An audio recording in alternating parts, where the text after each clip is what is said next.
The rate of addiction in Arab American population, it is, I would say, because of the lack of awareness and the lack of reporting or presentation late, we don't have a lot of good information to say the gravity of the situation.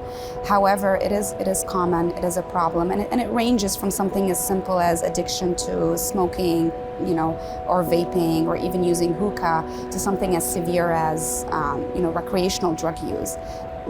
Understanding the difference between using the substance recreational versus addiction, and when they actually reach help, and who do they actually go to first. That's one of the major challenges that face the Arab American population here in the US.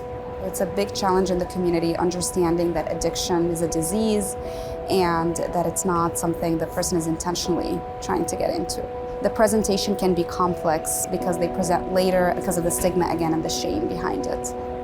One of the biggest things psychiatrists should be or can be aware of when they're treating Arab American youth is reluctance to treatment and medication. Because of the stigma and because of the shame, the approach tends to be preferred non-medication route.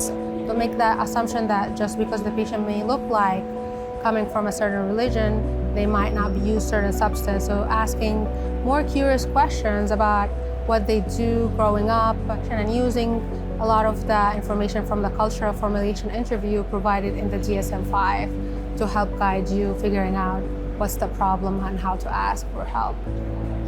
Oftentimes, Arab American youth, they grow up in the United States. They are faced with a different approach to what addiction means, how to get treatment.